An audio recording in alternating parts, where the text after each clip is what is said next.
Ladies and gentlemen, I hope your day is going beautiful. I hope the sun is shining. I hope the birds are singing. I hope the wind is at your back. I got an incredible show for you today. If you like AI, if you like health and wellness, if you like entrepreneurship, then I'm going to introduce you to two incredible individuals, Alecia and Julian. They are the innovators and the founders at Maxi AI.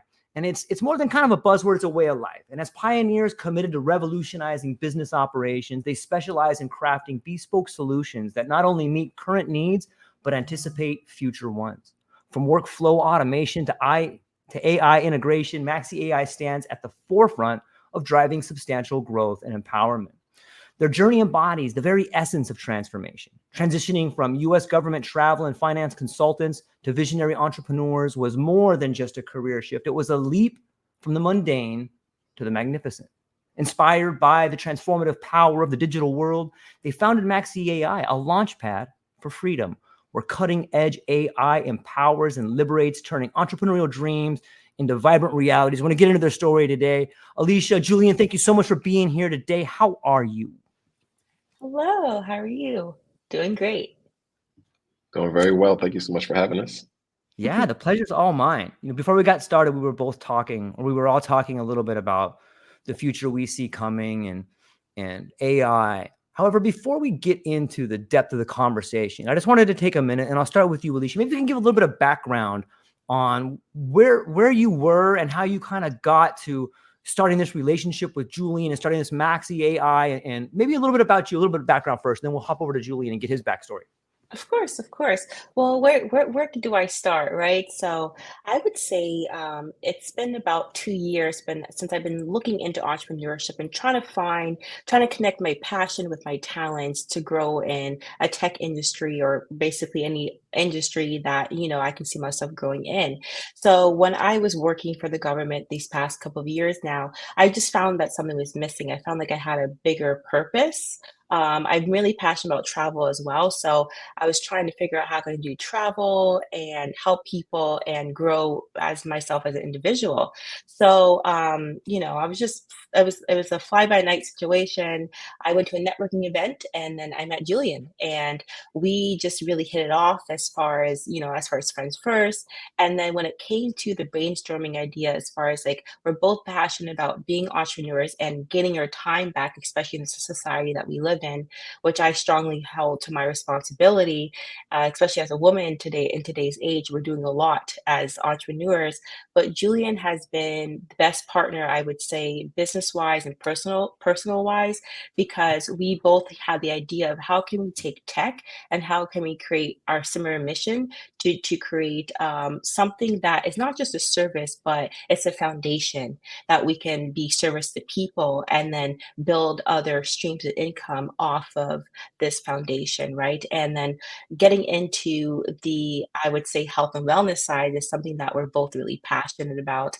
As far as my background, working for the government, I was trying to figure out how can I take my healthcare and look for a holistic approach, but there was very limited resources and people that I was able to reach out to or get responses from. So just being in this industry and having this conversation with you is amazing, and I'm excited to get more insights on providing more opportunity for people that are looking for that holistic health, and also back to AI as well. I would say we are about empowering and educating, lifting businesses to new heights. When we started building this foundation, we looked at our past lives, struggling, trying to make ends meet with jobs and trying to put our passion together with our talents and trying to figure out where we fit in. But it's like we have to create our own journey. We fit in where what we're creating, and we want to create that hope for people as well. So AI definitely put us at the forefront. We're like, this is the answer, right? We're like, AI is very cost effective. It's saving us a lot of time and money just to put ourselves out there, especially in the business world. A lot of people spend thousands of dollars trying to get their brand and their marketing out there in social media. We go by the motto, it's not really what you know, it's who you know, and creating that foundation, creating that community.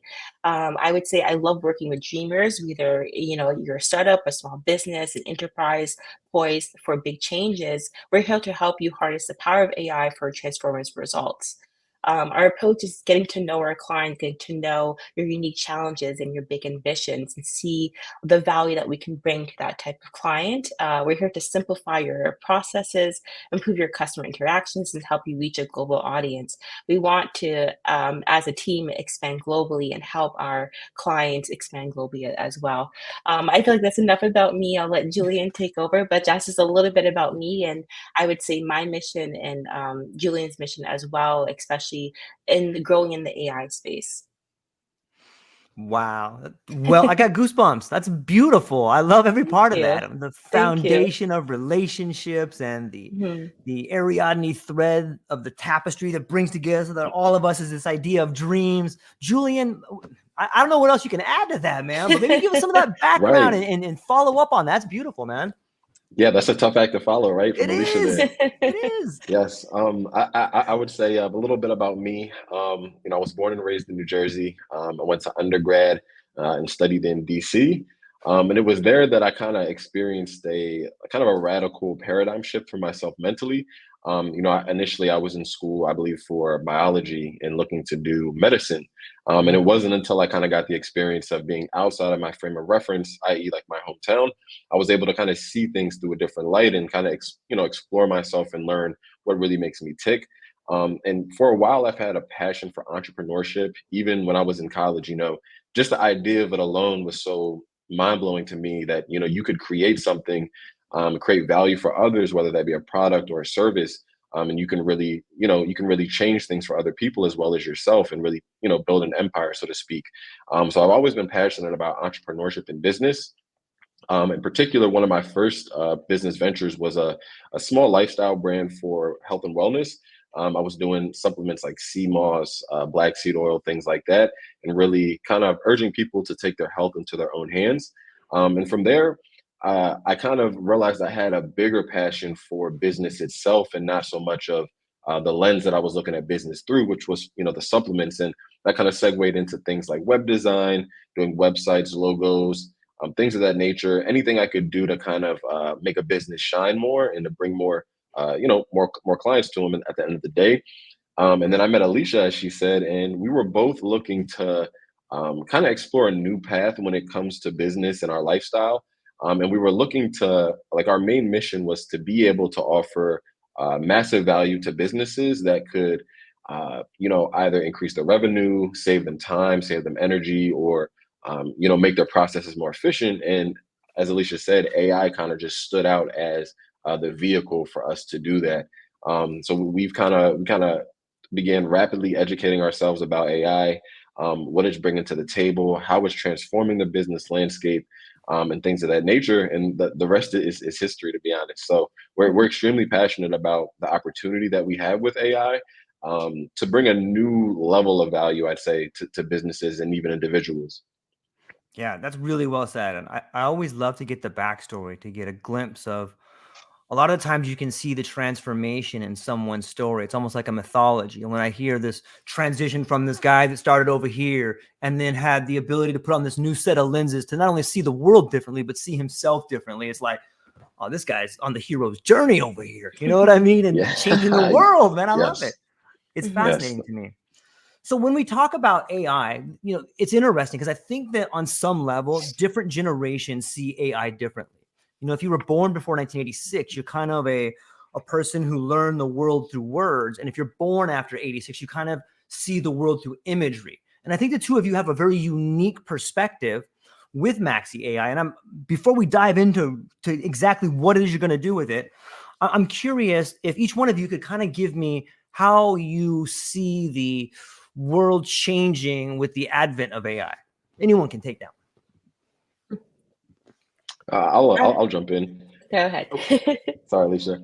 And I like to piggyback off of what you said Yeah. in terms of the perspective between generations, because I think that's something that needs to be vocalized. Yeah. Alicia and myself, and I'll speak for myself primarily. I was born in 1991, right? So I was able to see dial-up internet. I was able to see chat rooms. I was able to see the advent of the internet and kind of being able to, I'd say, straddle two worlds, right? I was used to a world where my mom was printing out MapQuest maps, to take us on family trips. Yeah. But then we were also getting introduced to, like I said, the internet, AOL, things of that nature. So I kind of, I'd say, been ingrained in technology for most of my life and always being passionate about the opportunities that it presents. Um, so I'd say with AI, it's kind of insane to me how it's changing the world, but also business, particularly with what we're used to, generative AI, which is kind of most people are familiar with ChatGPT and Mhm. its ability to generate information via what they call an LLM, or a large language model, meaning it's just a system programmed with uh, as many words and as much information as possible, leaving the system to be able to piece together, bits of information from whatever prompt that you're giving it. So I'd say from the perspective of generative AI, it's changing business because, most businesses, we've been used to the run of the mill, let's say chatbots, where you can have a little chat assistant that sits on your website, but can only really ask certain questions or gain certain information. But now we're dealing with a technology that allows us to have, I'd say, conversational agents for a multitude of different purposes, right? So when it comes to business, you can transform your customer service rather, I'm sorry, with a customer support agent that it doesn't work 8 hours a day. It works 27 or 24 hours a day, Right. and it doesn't need a bathroom break. It doesn't have errors that most humans have. So I'd say it's really changing the way business is done because it's allowing the business owner to focus on driving the growth of the business. And I'd say working on the business more than working in the business. And it's kind of Mm. changing the landscape for entrepreneurs or solopreneurs because, Yeah. now you don't have to hire a dedicated marketing team or a dedicated customer support team, but you can kind of give these roles and these tasks to AI that can handle it with double the efficiency, and at half the cost. So I'd say that's a major way that we're seeing AI kind of change business, is that you don't have to be a one-man bandstand anymore in the classical sense, but you can be a solopreneur and have all of these different roles filled with as much efficiency and, I'd say, scaling ability as a big enterprise. So I think one of the big things about AI is we're able to bring enterprise level solutions to smaller and medium sized businesses that can't afford, that $25,000, $50,000 price mark, to just have AI implemented into their systems. Yeah, it's well said, and it speaks to the idea of simultaneously leveling the playing field while setting the bar higher. It's interesting to think how that Yeah, plays out, right? yes, You very, know, very well spoken. Yeah. yeah.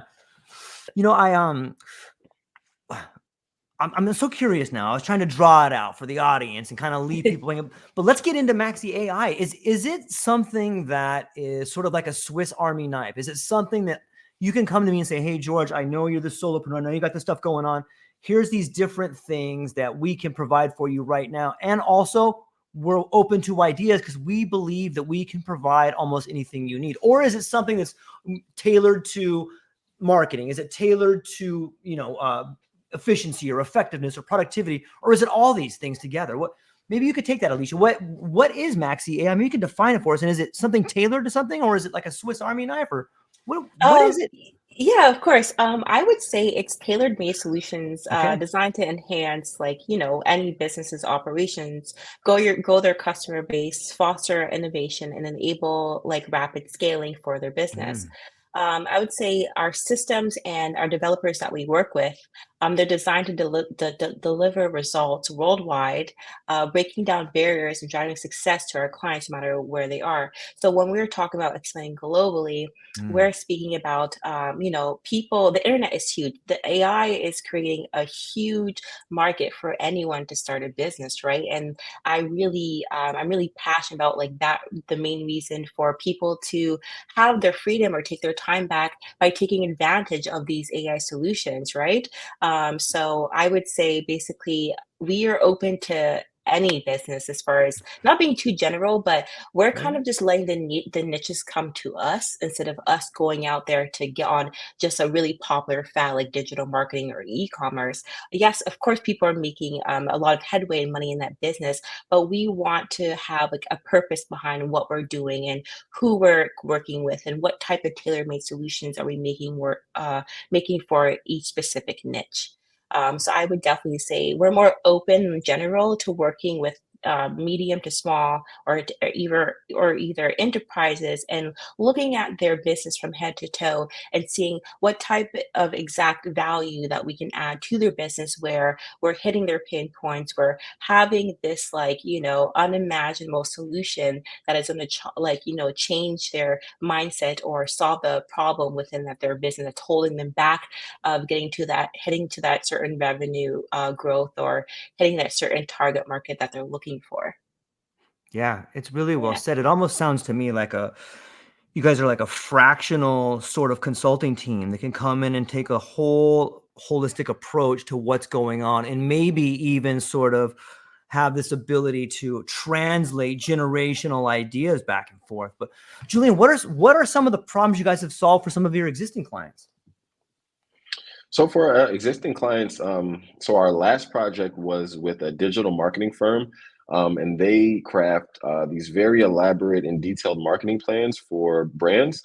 So with them, they expressed to us that it was taking them roughly between, I believe it was 10 to 20 hours to create these marketing plans for these different businesses and brands.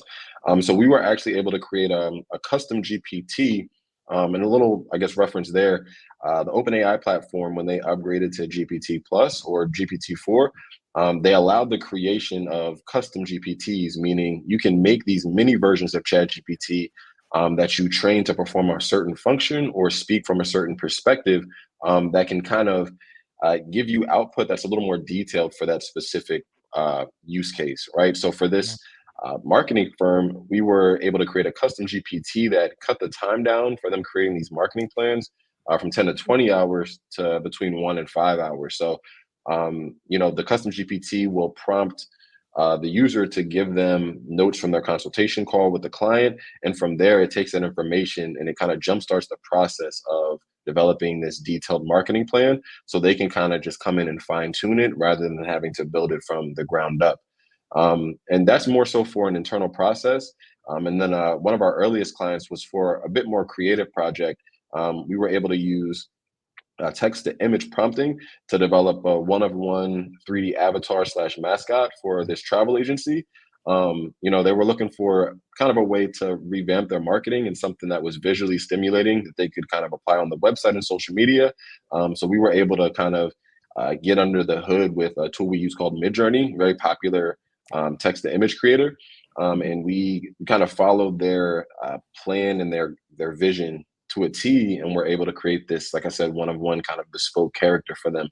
And then a couple of projects that we're working on now feature a tool of ours that's kind of popular in what I was speaking on before, the conversational agents. So we do lead generation agents for websites where, let's say, a service-based business like a digital marketing firm or a copywriter, or even an accountant. These are service-based businesses that rely on leads being qualified to know if they're a good fit for their service. So we implement a lead generation assistant, so to speak, where when you pop onto this website of the service-based business, it's kind of going to interact with you and see what you're looking for. If you need more information on what the service is, they can provide you answers to frequently asked questions. But then they can also go through kind of a list of qualifying questions that see if you're a good fit for the service or not.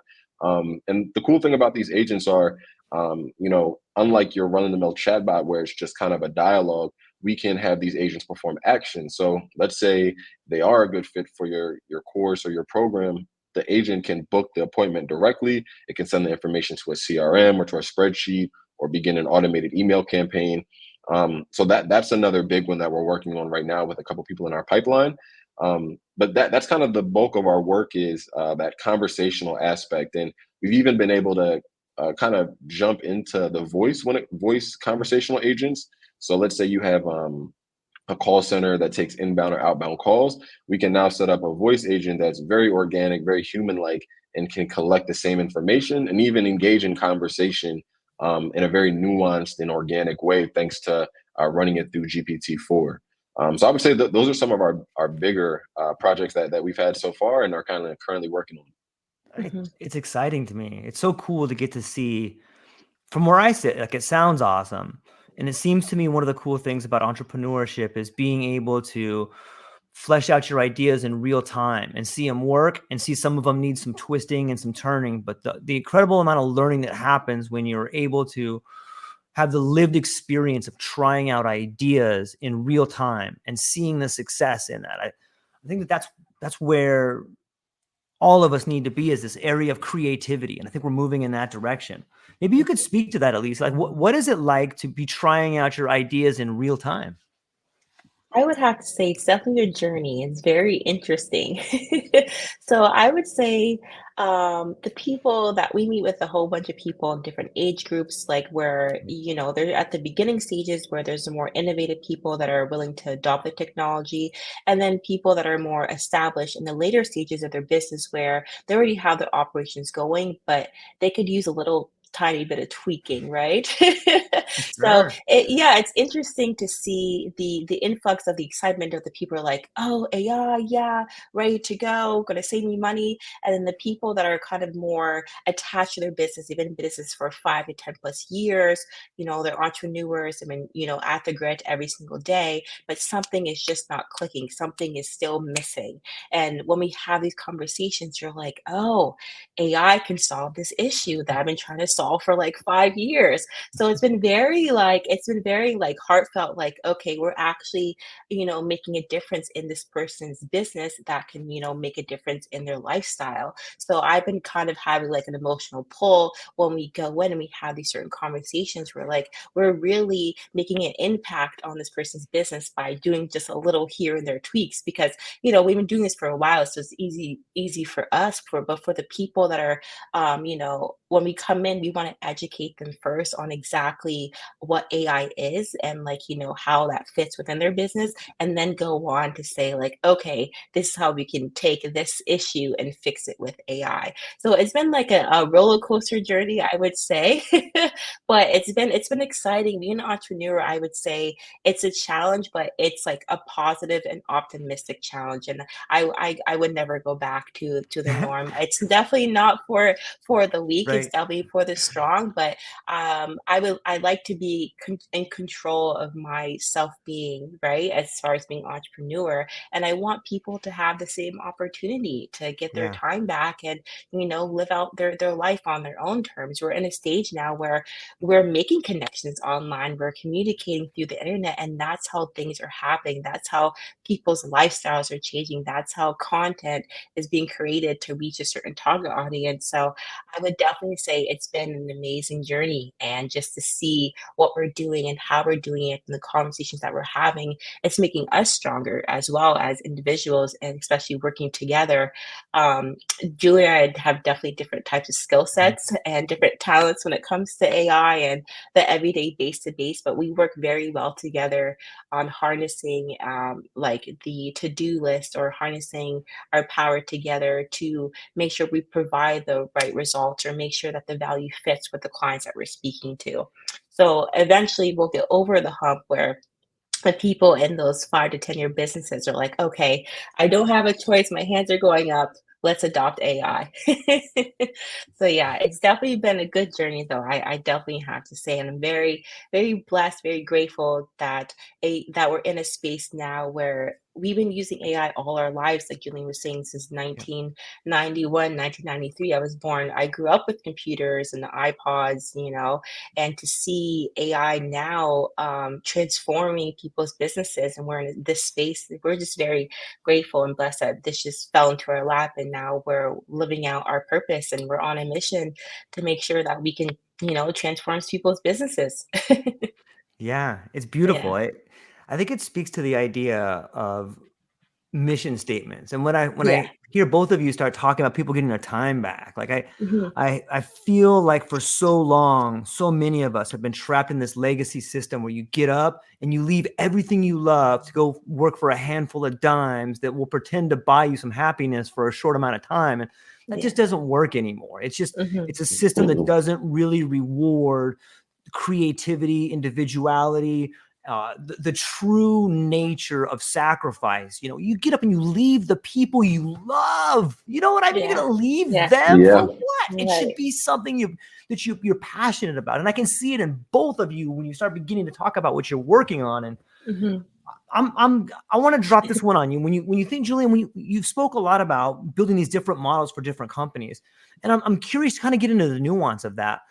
It almost seems like you are building a sort of psychological profile for a business to match one another. What do you think about that? Is that too far out there? Or what's your thoughts on that? No, that's pretty spot on. And I'd like to say, because in the question you asked earlier, are we like a Swiss Army knife? Yeah. It can appear that way because we really like to come in and do a lot of listening when we're meeting initially with the business, really getting a feel for their day-to-day process, the sales process, the marketing process, all of these different workflows that the business is engaging in on a day-to-day basis, that really either drives revenue for them or keeps the business afloat. And from that standpoint, we do operate as a consultancy where we have to figure out what AI automation looks like for you in particular. And for most people, it's that they're looking to drive more revenue without having to put in double the work, right? Because like you said, that's also kind of an outdated paradigm, is that more work gets you more success. It's kind of like we're in a day and age where you have to work smarter versus harder, right? It's like it doesn't require more physical labor possibly to scale, but maybe just increasing your systems and leveraging current technology.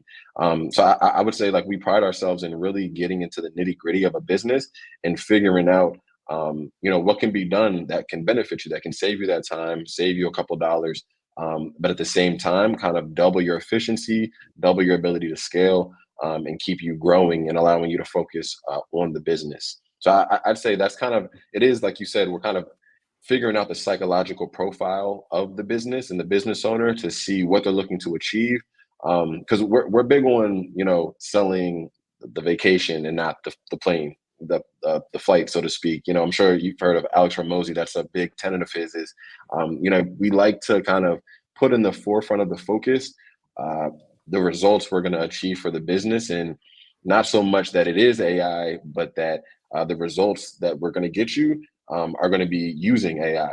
So it might be, we're looking to increase your revenue, we're looking to increase the amount of leads you get per month, but we like to focus on that end result of what is that desired outcome that the business owner is looking for, and what are the pain points that are preventing them from getting there, and then kind of using AI as the band-aid for those pain points. It's well said. Do you feel that there are some similarities in those pain points, or have you found a pattern in those pain points with the people you've been working with? Yeah, I mean, it's one of those things where business is business. So, a lot of businesses are dealing with the same issues. Mm-hmm. If they're a service-based business, they're obviously looking to get more leads in that are qualified. They're looking to get more visibility on what they're doing. So 9 times out of 10, they are very similar problems. But the nature of how they're solved kind of is more contingent on what that business is. So it might be a difference in how they acquire clients, whether that's on a website, whether they're doing cold outreach by phone calls. So the problems that exist are essentially similar, but the solutions are kind of very different according to, whatever the business and industry is. It's fascinating to me to think about that on a global scale. It's one of the cool things that seems to me about the future is the ability to tap into the global nature of the human condition. And I think AI on some level reflects the individual cultures of the places where we live. And I'm curious if you could maybe just kind of take that as a shotgun out the back door. And it's kind of a wide topic, but what's your take on AI being seen different around the world? Or in your opinion, is it seen different around the world? Or is it seen as like a sort of leveling tool? Or what are your thoughts on that? Well, go ahead. that's a very, Yeah. go ahead. No, it's okay. No, I mean, I have like a lot to say as far as global, because like I'm really passionate about like, global Right. exposure, especially to this type of technology. From my experience and what I've been speaking with clients and the technology that we're exposed to today, when you look at countries like innovative countries like the UAE, Dubai, and like other countries like Japan and like Bangkok, they're way advanced technology than the actual United Hmm. States, right? So when we're looking at AI as a global construct, it's just a matter of time where other countries are going to see, okay, let's adopt this technology into our system base and see how that works.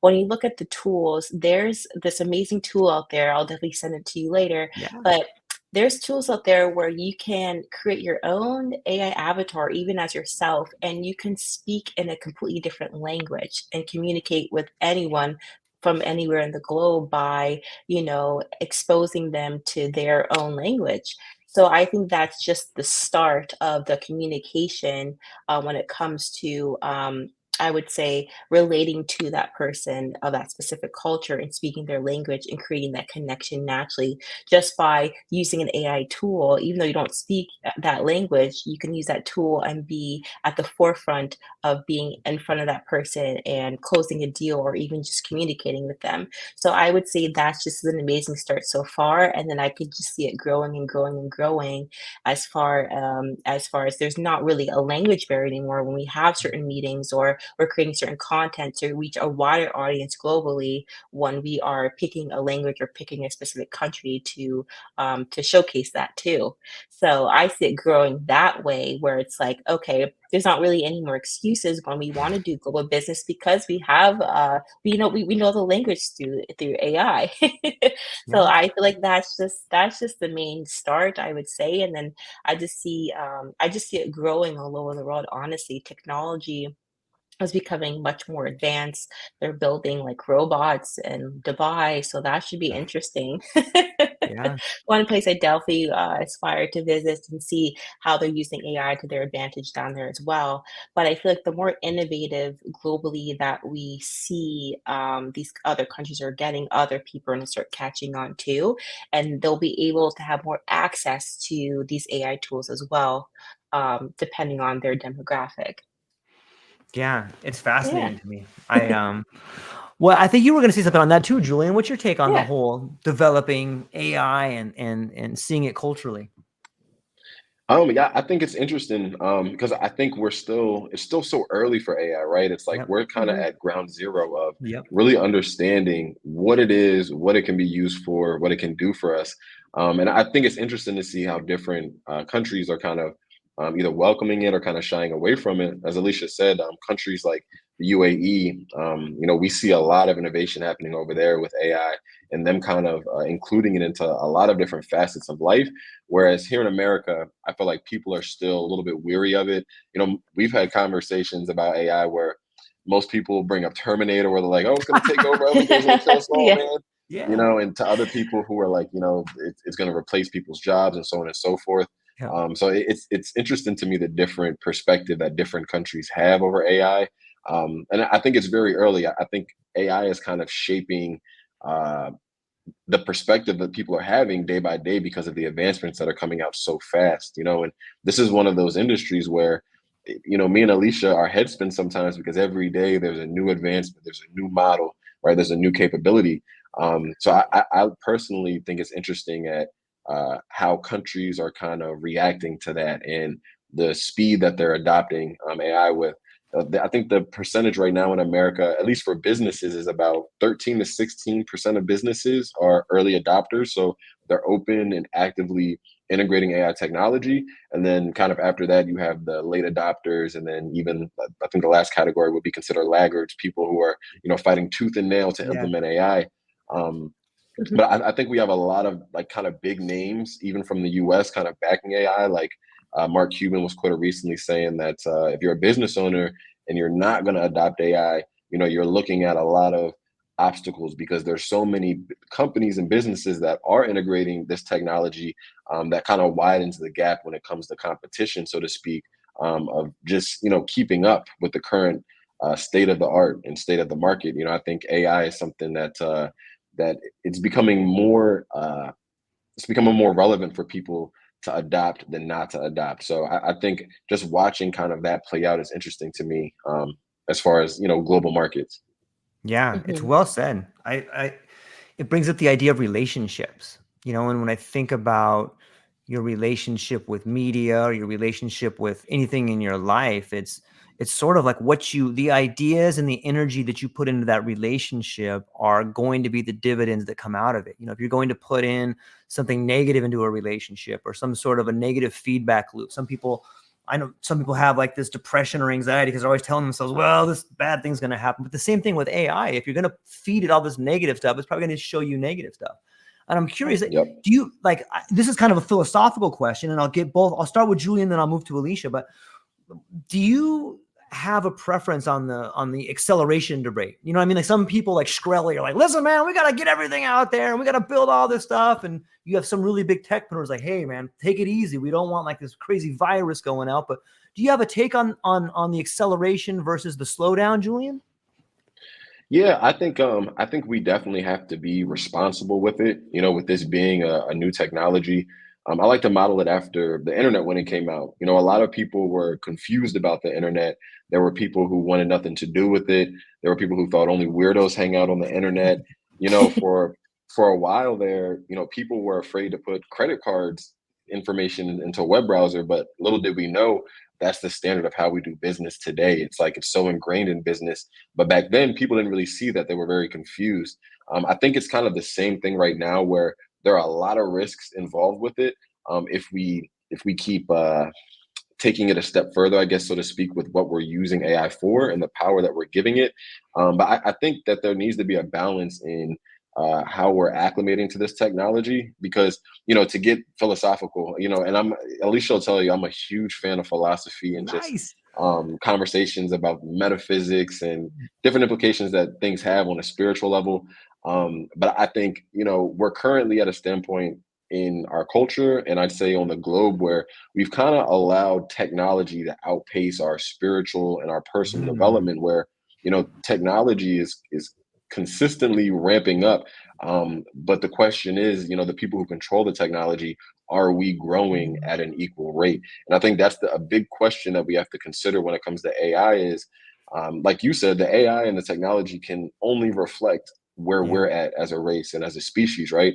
So I think that it's increasingly important that we're seeing this gap kind of widening of our evolution and the evolution of technology, and kind of addressing that and saying, hey, we need to make sure that there's certain values and certain parameters, I'd say, that go along with AI, so that it doesn't, end up in the worst case scenario where it becomes a detriment to us rather than a benefit. I think that's a conversation that needs to be had is, are we giving it kind of the attention that it needs in terms of what it can do, and kind of keeping it in certain parameters. Yeah, that's wonderful. Alecia, what's your take on that? Yeah, I would say to bounce off what Julian said, we have to make sure it's not in the wrong hands so the Terminator doesn't come a thing, right? Yeah. Yeah, so I would definitely agree with Julian with saying where it's like, you have your positives and your negatives when it comes to this technology and putting it in the wrong hands and putting it in the right hands. So for example, I'm pretty sure we all see the movie Wall-E, the Disney movie. So I Yeah. love to use that example because that's a movie where it's showing how AI took over a whole colonization and people are just comfortable eating and drinking out of a cup and becoming obese. But where's the production there? As a new life and they're going to a new planet, how are they supposed to procreate? How are they supposed to communicate besides being on a screen? So it's definitely the way that you look at it, and it's the way that we're trying to collaborate and move with technology and grow with it, where we're not totally depending on technology, but it is helping us get to the next step. It is innovating us. It's making us get outside more, or be more of a people person by speaking about technology or AI. So I would say definitely agreeing with Julian said, we just have to be careful growing with it and not letting it take over our whole lives where we're depending on technology for everything, for shopping. When you look at Uber Eats, when you look at getting your groceries delivered, when these things came out, my mind was blown because I love going to the grocery store. So I was just like, okay, this is cool, but is it really that necessary? But it is for some people, right? But it's definitely the way when you're looking at spirituality and the human connection, we just have to be mindful of the technology that we're using and be mindful of the fact that like it's here to help us, but I don't think as like a human race we should depend on it all the way for our everyday needs. I feel like that's really important that we make sure that we still, we remind ourselves we're still human and we like to live our lives, but at the same time technology is always going to be there. Yeah, I love it. Yeah. I love these conversations. And in my opinion, I feel like it's almost like a mirror of us. And when you see these things play out, you're like, that's us. Like when it's super scary, like you should be afraid because that's you. Like some part of you recognizes that bad idea because you thought of it before. Yeah. You know what I mean? Like, oh, I shouldn't do Yes. that. I should not think that. I should never say that again. You know, and like the AI seems to me, I look at it as a tool that's educating all of us rapidly. Like, wow, these are really bad ideas. This is a really dumb, we've done this for how long? This is a dumb idea. We should try something new over here. And it's on some level, when I think about acceleration, I do agree there has to be a balance and you have to be careful. But some of the people that are really worried about like, some guy's going to create a virus that kills everybody. Like I look at the guy that says that and I'm like, that's the guy that would do it. That guy right there. I'm thinking about exactly. it. Yes. It's so crazy, right? Like where are you getting this idea from? Okay, someone get that guy out of here. Okay, you're over there, right? Cut that guy off. And he had too many drinks. Yeah. Okay, go ahead. So yeah, I was just going to say, as far as the like experimenting, I was discussing this with Julian the other day, right? So when it comes to psychedelics and microdosing and things like that, what if you're able to take a group of digital marketers, right? There's a bunch of digital marketer agencies, and you each gave them a microdose of psychedelics. Let's see what happens, right? Let's see what they can develop with AI. Let's see what type of brainstorm they can do for like their purpose and see how that works. Because I feel like once you compare the human mind, the human body, and technology, the possibilities are endless. As long as, everyone's on the same page and not trying to create a Terminator robot, I feel like there's a lot of good that can come with balancing psychedelics, community and AI technology and seeing where that can lead to innovation and elevating. And even when we get into AI fixing global warming and climate change and poverty, there's so many possibilities that can happen when we create these communications and these communities. That's well said. Julian, I know you're going to jump in here. Yeah. All of a sudden, we're moving into the world of psychedelics and technology, which are part and parcel. Julian, what you got for me, man? Hit me. Yeah, I'd say that's a facet of my journey as well. Is I've had a handful of amazing experiences with plant medicine. I say specifically psilocybin, and even cannabis. Some very revealing experiences. And something that you mentioned a second ago, with the technology being a mirror to us. I'm a real big believer in. We live in a mirroring universe or a mirroring world, right? Where 9 times out of 10, you're dealing with in your personal life, your inner state being reflected on the screen of your reality. And I'd say psychedelics and plant medicines were kind of instrumental in me noticing that intrinsic connection between myself and kind of reality is that, life isn't happening to me, but it's happening through me. And that my perspective alone is what is kind of determining what's playing out on the screen of my reality. And I'd say psychedelics also, for me, were very, very revealing when it comes to trauma that I had within that I hadn't addressed before. And that was kind of just resting within and kind of shaping my belief system about the world and about certain experiences and results that I was getting. And it really kind of allowed me to do a deep dive within myself, and kind of seeing all these connections and how contingent my reality was on some of these things, like my inner state. So I'd say psychedelics for me, I'm a huge advocate, of course, and being responsible with them as well. Like I was always a fan of the microdose, right? Like the microdose for me was enough to kind of get my juices flowing, but also put me in that flow state that really let me get in tune with myself and get under the hood of what was going on. Yeah. I've spoken to so many people in this field that speak about the power of plant medicine, and in the container of medicine, it seems to allow the individual to look at their thoughts without judgment. And a lot of the times we've done something in the past that we beat ourselves up over and we never forget, or maybe it's something that someone did to us, or maybe it's something that someone did to our dad or our mom, and we've carried that with us forever. When you speak to this idea of generational trauma, and there's tons of incredible papers and incredible people out there that are doing the research and doing the work to figure out why, how can I see myself differently? And in your story, I started, I work with these medicines, and now I'm working with this technology, and I can't help but see the crossover. It's like once you're free from these limiting beliefs, now you're able to create abundance, not only in your life, but help other people see it. It almost seems like it's that next step forward. It's fascinating to think about. Mm-hmm. Yeah.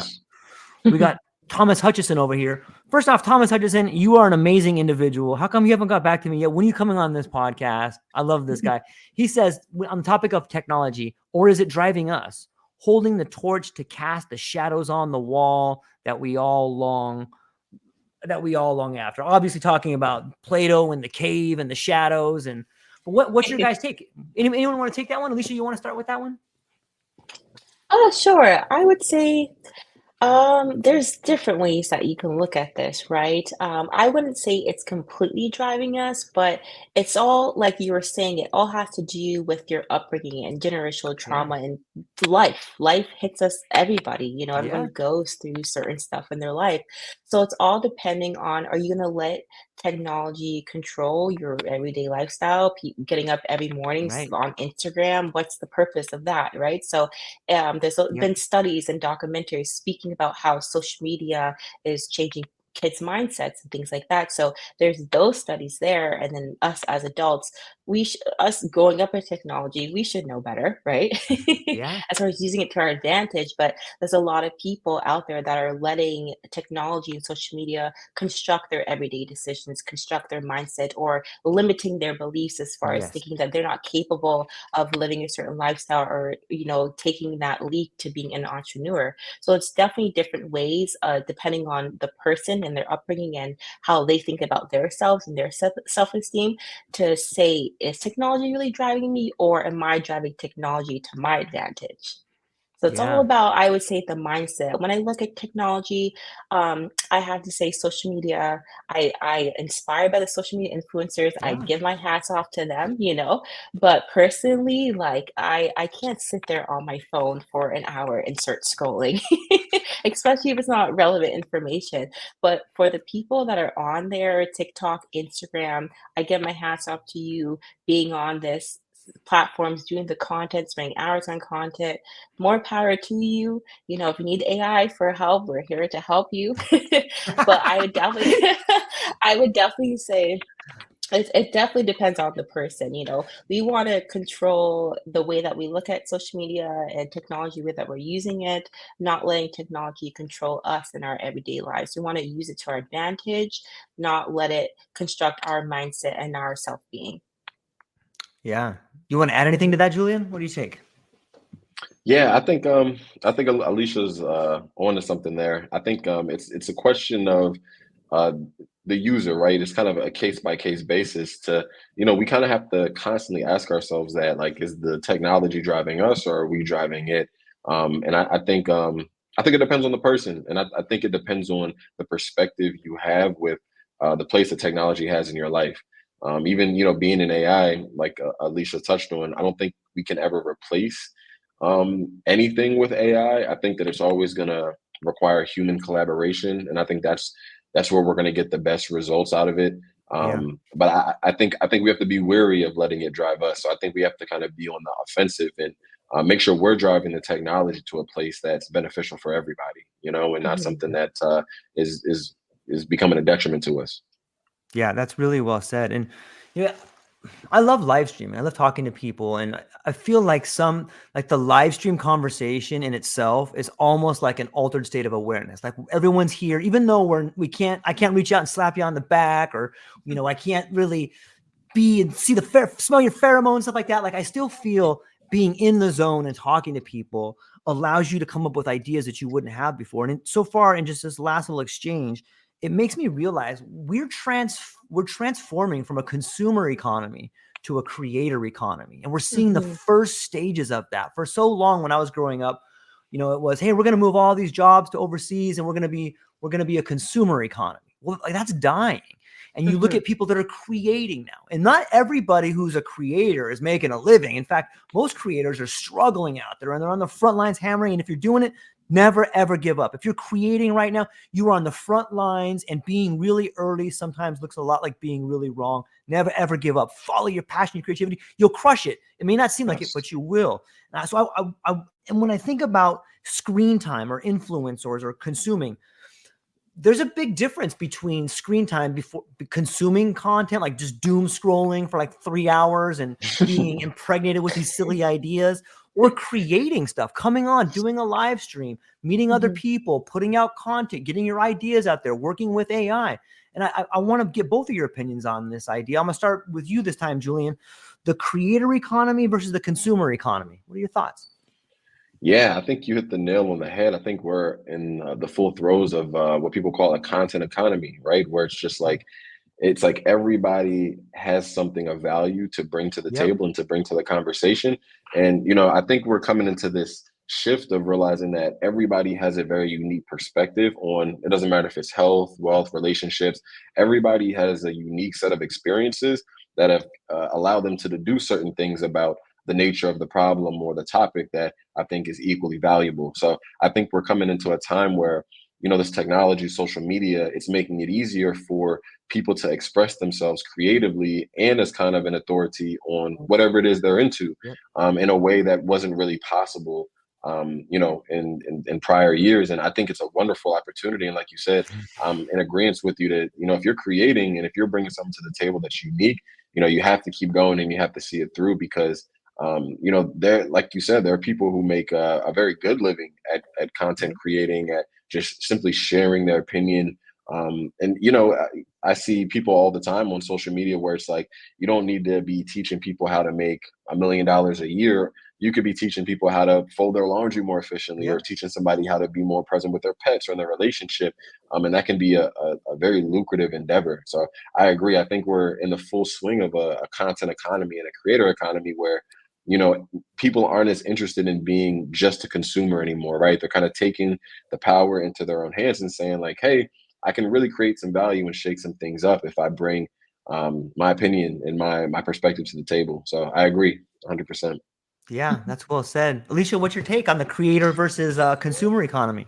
Yeah, I would definitely agree with Julian. I would say right now the new currency is a human connection. People are looking Beautiful. to connect, right? So when you look at the consumer side and look at the creative side, they both intertwine with one another. What Julian was saying, there's people on there with like cooking shows and things that are valuable, or creating a valuable, like insightful interest into people that are looking for that type of content, right? So there's the creative side, but also there's a consumer side where that person may be selling like a cookbook or selling things to, influence someone's reading patterns or what have you. So I would say there's a mix of both intertwining in there, but I would say for myself in this business, I get a lot of value just by creating that connection with that person, figuring out their life and their background and their business, and seeing how we can help them specifically. So the consumer side is always going to be there. You have your Right. Amazon, you have your online shopping. Everyone's always looking for the next best thing. But TikTok, for example, without the creators creating content around that product, how would people find out? So shout out back to our Yeah. creators, because without them, nobody would really know about these products and how it works or how it would benefit them in their life. And then you have other products or other platforms like Amazon, but you see how people are more attracted to looking at the human connection and looking at these creators and relating to their stories or whatever they're selling. And it creates more of a connection with the person, the product, and the creation, I would say. So without the creation behind the products, I feel like it would be a very hard flow when it comes to that connection there, right? Yeah. But yeah, Yeah. yeah. I like the comparison too to Mhm. the creators, whether they're on, especially TikTok. Like you can have maybe 1,000 or 5,000 people in your network on TikTok or followers, and Mhm. you can do really well. And it just brings this idea, like it kind of pulls back the curtain on some of these really centralized big industries. Like, YouTube, you say something wrong, there's a good chance that they're going to demonetize your content and just kind of spotlight, okay, I'm going to show your stuff to 40 people now instead of 4,000, Right. and you can bring this all the way back to this idea of relationships. Like, we all know Mark Davis. He's like the unsung hero of the cannabis connection industry, connecting Yes. people from Europe, to Jersey to Hawaii. If you're out there and you're listening and you're in the psychedelic industry, get yourself ahead. You better reach out to Mark Davis, because this guy has so many people I've talked to have nothing but kind things and incredible things to say about him. But it speaks to this idea of the creator, the guy in the background that is creating the relationships for everybody to be successful. I think Mark Davis is that. I think TikTok is that. And I think Maxi AI is on the bridge in connecting people there. So here's another one that comes from the audience. Clint Kyle's phenomenal guy. He's got his own podcast, the Psychedelic Christian Podcast. People should definitely be checking that out. He says, might companies begin outsourcing to AI procedures such as hiring and firing based on program metrics? Julian, you want to take that one? Wow, that's really interesting. Because that's not a use case I've seen so far with AI, but yeah, I think that's definitely. I think that's a possibility. It's like the more we kind of dive into this AI thing, we realize that there's kind of an AI solution or an AI powered tool that can solve any problem. And the hiring and firing, I'd say, process probably can be automated in some way or streamlined, with certain AI tools. So that's very interesting. And honestly, I appreciate that, Clint, because I'm gonna take that and kind of build on that after the podcast, because that's not it's not an area we necessarily have looked into for AI, but something that more than likely I say is going to come on the forefront sooner than later. Yeah. I think you can already see it in hiring. When you go and if you fill out applications, I'm sure that they have some sort of AI that filters through, like, does it check all these boxes? Okay, get them out of here. They're not even going to look at it unless it passes through the first AI filter, right? Yeah. And even, a lot of, this is the last thing, and I'll let you go, Alecia. A lot of what we do when it comes to some of these AI tools, it's heavily based on databases of information, right? And even for a lot of our agents, we can train them with what's called a knowledge base, pretty common term in AI. And it's simply giving your AI agent or model certain bits of information for it to kind of base its output on. So like you're saying, George, for the hiring process, you might be able to upload 20 applications and give it the parameters that say, hey, we're looking for people with this amount of work experience, with this level of education, and so on and so forth. And like you said, it'll just put those people to the top. And then, even taking it a step further, there might be an automation that automatically books an interview call with those recipients and can, kind of take the process from there. So I think there's a lot of room for automation in that process. Yeah. Yeah. Alecia, you were going to say something right there as well? I was going to say the exact same thing. You took the words right out of my mouth. I'm sorry.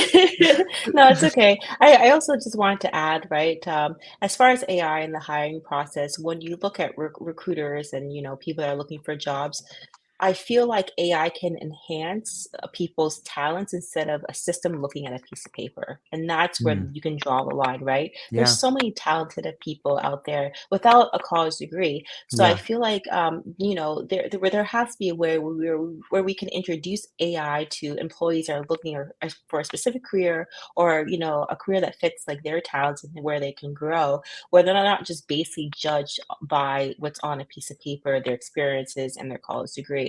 I feel like if we can showcase people's talents with AI when it comes to video, whatever they're creators, I feel like there will be a lot more flow when it comes to, okay, this person can provide this type of value to this company and grow with this in this company and be paid for their value or be paid what they're worth or even more.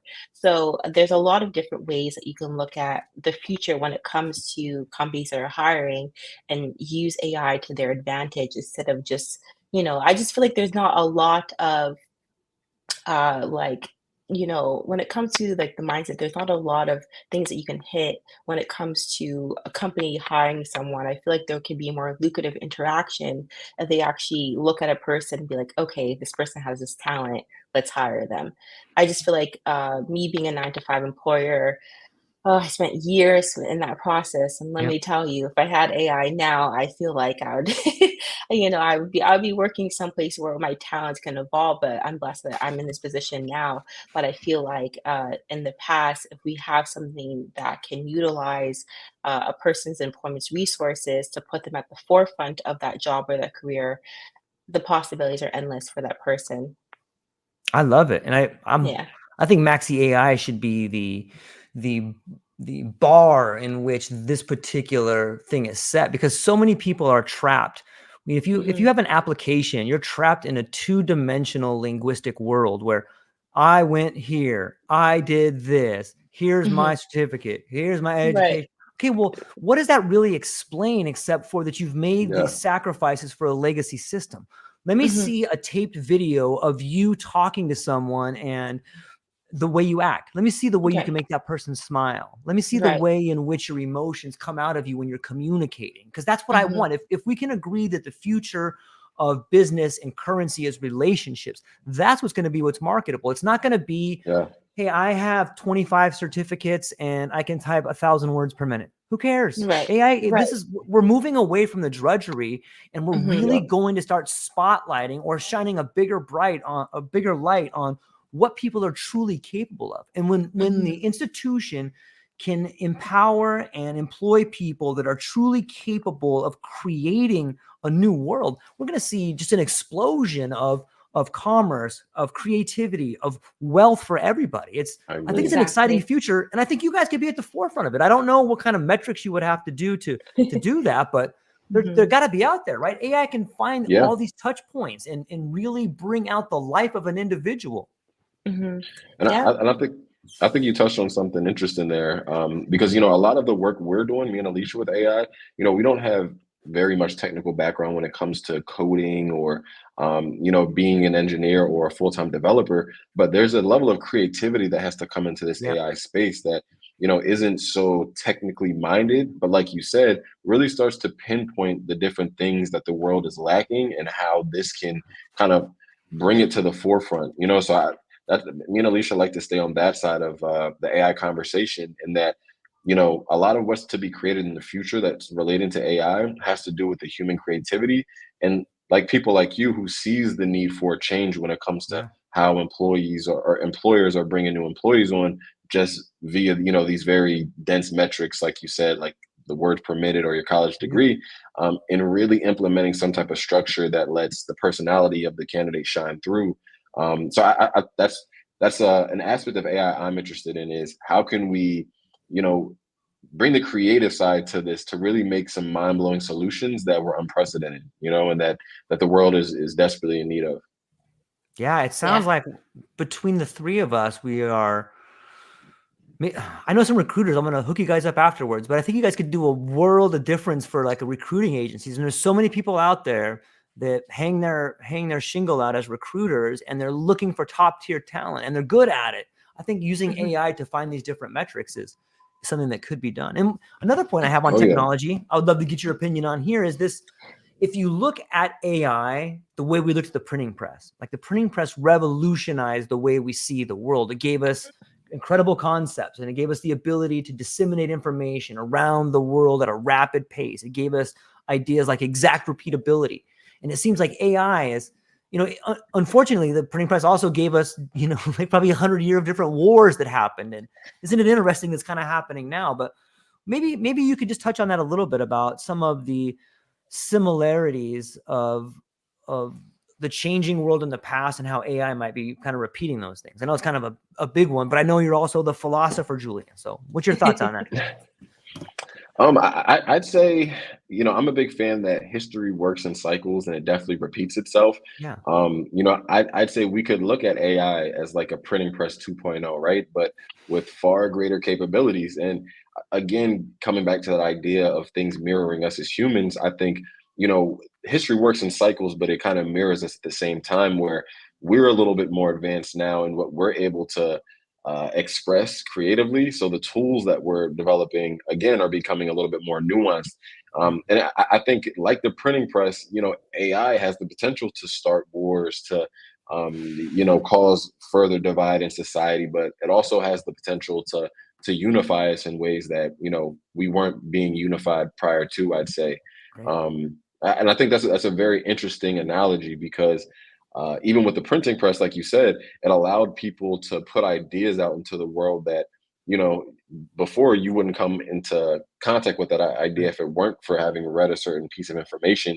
And I think now AI is kind of repeating the same cycle where AI is kind of challenging us to get a little bit more in tune with the tool itself so that we can utilize it to our advantage in a better way.